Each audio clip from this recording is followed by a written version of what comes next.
And speaking of the never-do-well space bounty hunters who don't care about your rebellion, I like scoundrels. I don't want to say anti-hero because it's not the right definition, but I like scoundrels. We all like scoundrels. They combine the best of both worlds. Like, I get to do the right thing and be a dick to you? Those characters are a lot of fun. I love a good scoundrel. I love Han Solo. That's a classic, man. I guess you call Dr. House. You call him a scoundrel. Yeah. You're a dick, but you saved my whole family. Thank you. Fuck you. But I don't know. I've seen scoundrels. They kind of have to get dragged, kicking and screaming into the obvious flow of the rest of the story. They always seem to they always come around to like caring about your rebellion in like the same way. It always seems to be like, my ship and crew, the only things I've ever loved, the evil empire blew them up and killed them all. Now I care. My pet shop, burned to the ground by the evil government with the guards and the face masks and things. All my pets are dead. Gone. Now I care. The chocolate shop. No! It's all burned to the ground. It melted. Oh, great. That's fantastic. It's burned to chocolate. How do you do that? Now I care. You don't have to murder each and everything your main character has ever loved. For God's sakes, parents can live.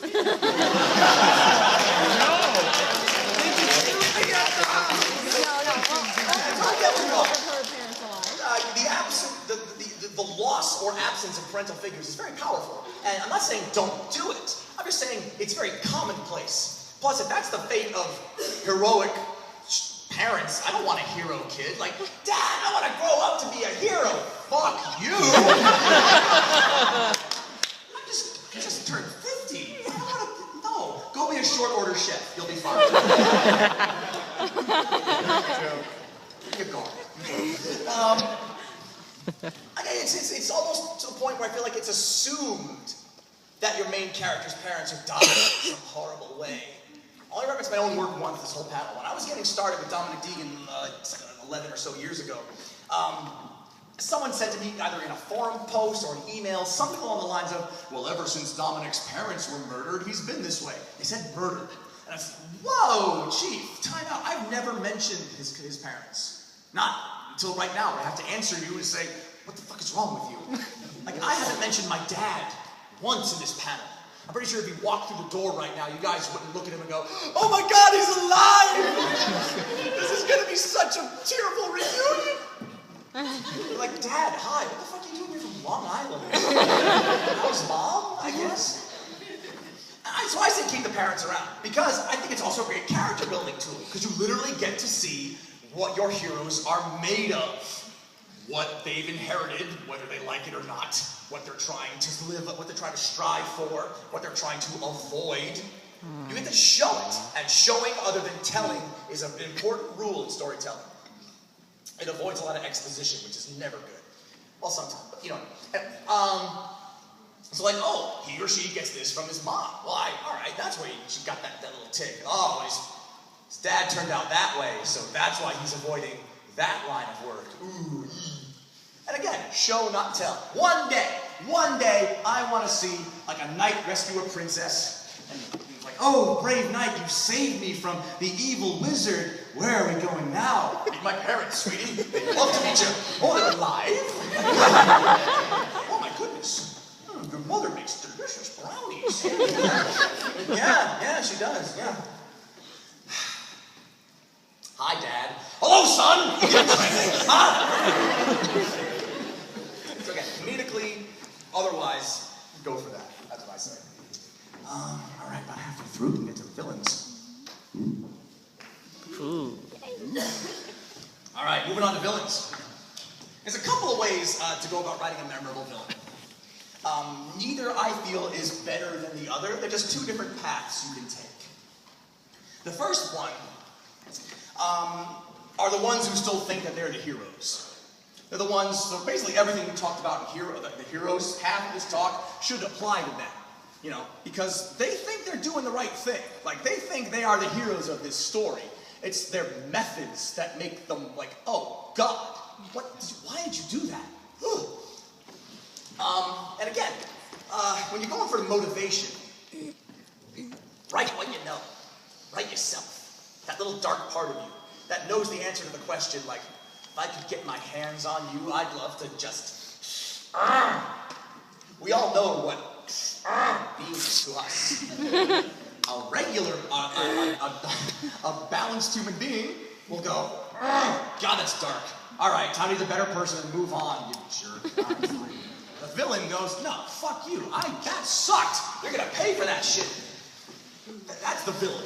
The one who recognizes that dark part of you and how much they've been wronged and acts on it. Like, no, because this is right. I was wronged, and you're gonna be punished for this in the most horrible way imaginable. By the way, I'm apparently very unbalanced. One way I like to go, the best examples that I have seen are villainous goals that on paper look like heroic goals.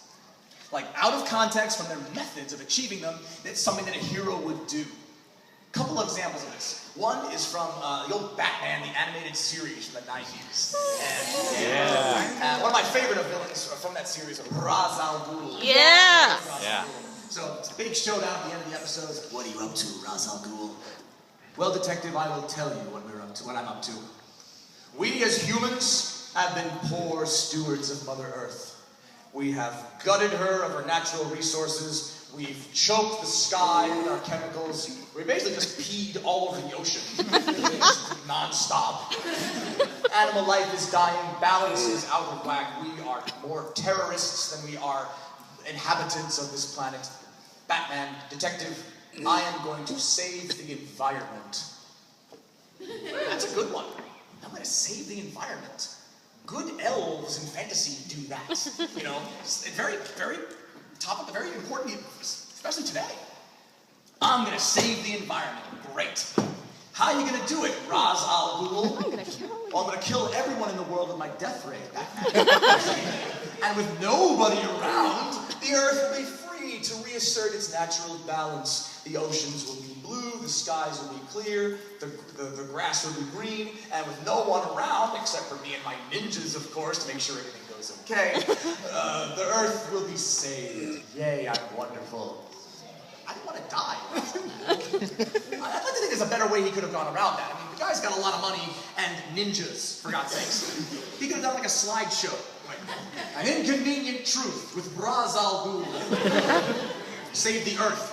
Now! Oh, yes, sir. Yes, sir. Guys, he's got ninjas! Save the environment! Ninja littering patrol. Another great example, and it's one of my favorites, is... Ninja Litter Patrol. Yes. Spoiler alert, Ozymandias. That would be a comic to read. Oh. Yes. I haven't seen it. I do. Sorry.